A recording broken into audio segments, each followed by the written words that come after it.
Hello dears, എന്തൊക്കെയുണ്ട് വിശേഷം? എല്ലാവർക്കും സുഖമല്ലേ? എല്ലാവർക്കും സുഖമാണെന്ന് വിചാരിക്കുന്നു. അപ്പം ഇന്നത്തെ വീഡിയോയിൽ നമ്മൾ ഇതുപോലത്തെ ഒരു വളരെ സിമ്പിളായിട്ടുള്ളൊരു പേൾ ചെയിനിൻ്റെ നെക്ക് പീസാണ് ഉണ്ടാക്കുന്നത്. അപ്പോൾ അതെങ്ങനെയാണെന്നാണ് ഇന്നത്തെ വീഡിയോയിൽ വളരെ ഡീറ്റെയിൽഡ് ആയിട്ട് ഞാൻ പറയുന്നത്. അതിൻ്റെ ഒരു കമ്മലും നമ്മൾ ജസ്റ്റ് ഉണ്ടാക്കുന്നുണ്ട് കേട്ടോ.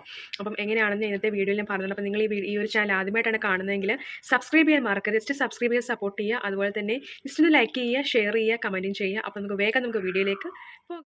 ആദ്യം വേണ്ടത് നമുക്ക് ഇതുപോലത്തെ കുഞ്ഞ് ചെയിനാണ് വേണ്ടത്. ഈ ചെയിൻ നമ്മൾ കുറച്ച് കട്ട് ചെയ്തെടുക്കുന്നുണ്ട് സെയിം സൈസിൽ കട്ട് ചെയ്തെടുത്തതിന് ശേഷം നമ്മൾ ഇതുപോലത്തെ ആ ഒരു പേൾ എന്ന് പറഞ്ഞേക്കുന്ന വാട്ടർ പേളാണ്. പിന്നെ നമ്മളൊരു കമ്പി എടുത്തിട്ടുണ്ട്. ഇത് നമ്മൾ കമ്മലിനൊക്കെ ഉണ്ടാക്കാൻ വേണ്ടിയിട്ട് എടുക്കുന്ന കമ്പിയാണ്.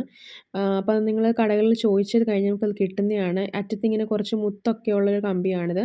എന്നിട്ട് ആദ്യം ഞാൻ ആ ഒരു എന്താണ് ചെയിൻ ഒരു പീസ് ഓഫ് ചെയിൻ എടുത്തിട്ട് ഒരു പീസ് ചെയിൻ എടുത്തിട്ട് അതിനകത്തോട്ട് കമ്പി വെച്ചിട്ട് ജസ്റ്റ് ഒന്ന് ചുറ്റി കൊടുക്കുകയാണ്. സൈഡ് ജസ്റ്റ് ഒന്ന് ചുറ്റി കൊടുത്തതിന് ശേഷം അതിൻ്റെ അറ്റം ഒന്ന് ചുറ്റി കൊടുത്തതിന് ശേഷം ഞാൻ ആ ഒരു പേളിൻ്റെ ആ ഒരു ബീഡൂടെ ഇട്ട് കൊടുത്തിട്ട് പിന്നെ എന്താണ് ഒരു ചെയിനൂടെ നമ്മൾ അറ്റാച്ച് ചെയ്ത് കൊടുക്കുന്നുണ്ട്. എന്നിട്ട് ജസ്റ്റ് ഇതിങ്ങനെ അകത്തൂടെ കയറ്റി വലിച്ച് നമ്മൾ എടുത്താൽ മതി. വളരെ സിമ്പിളായിട്ട് ചെയ്യാൻ പറ്റുന്നതാണ്. ഇപ്പോൾ ഇത്രയും ഓർത്തിരുന്നാൽ മതി. ആദ്യം നമ്മളൊരു ചെയിൻ എടുത്തു.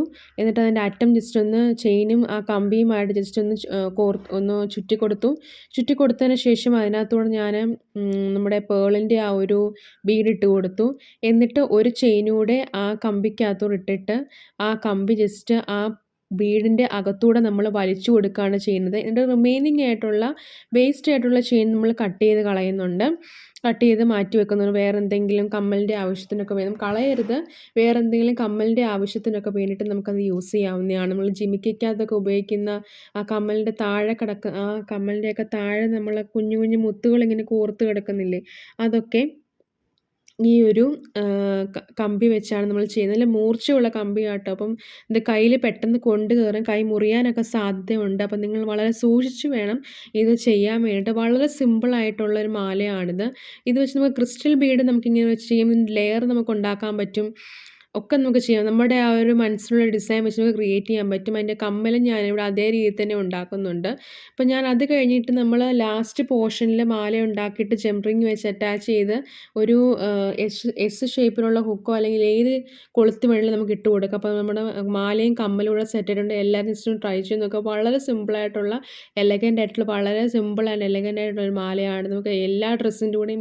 അപ്പോൾ ഇന്നത്തെ വീഡിയോ ഇത്രയേ ഉള്ളൂ. എല്ലാവർക്കും ഇഷ്ടപ്പെട്ടെന്ന് വിചാരിക്കുന്നു. വളരെ സിമ്പിൾ അല്ലേ ഈ ഒരു മാലയും ഈ ഒരു കമ്മലും? നമുക്ക് ഏത് ഡ്രസ്സിൻ്റെ കൂടെ വേണമെങ്കിലും ഇടാൻ പറ്റുന്ന വളരെ സിമ്പിൾ ആൻഡ് എലഗൻ്റ് ആയിട്ടുള്ള ഒരു മാലയും കമ്മലുമാണ് ഞാനിന്ന് ഉണ്ടാക്കിയത്. അപ്പോൾ നിങ്ങളും ജസ്റ്റ് ഒന്ന് ട്രൈ ചെയ്ത് നോക്കുക. അപ്പം ജ്വല്ലറി മേക്കിംഗ് ക്ലാസ്സിൻ്റെ 6ാമത്തെ ക്ലാസ്സാണ് നമ്മളിന്ന് അപ്ലോഡ് ചെയ്തിരിക്കുന്നത്. അപ്പോൾ എല്ലാവരും ജസ്റ്റ് ട്രൈ ചെയ്ത് നോക്കുക. സംശയങ്ങളൊക്കെ ഉണ്ടെങ്കിൽ കമൻറ്റുകളായിട്ട് ഇടുക. എൻ്റെ ഇൻസ്റ്റാഗ്രാം പേജ് കൂടി ഞാൻ ഇതിൽ മെൻഷൻ ചെയ്തിട്ടുണ്ട്. അതിൽ ജസ്റ്റ് ഒന്ന് പറ്റുവാണെങ്കിൽ ഒന്ന് ഫോളോ ചെയ്യുക. അപ്പോൾ ചാനൽ സബ്സ്ക്രൈബ് ചെയ്യാൻ ആരും മറക്കരുത്. അതുപോലെ തന്നെ വീഡിയോ ലൈക്ക് ചെയ്യുക, സപ്പോർട്ട് ചെയ്യുക, ഷെയറും ചെയ്യുക, കമൻറ്റും ചെയ്യുക. അപ്പോൾ നെക്സ്റ്റ് വീഡിയോ ആവുന്നവരെ ta-ta, bye bye, see you, thanks for watching, thank U.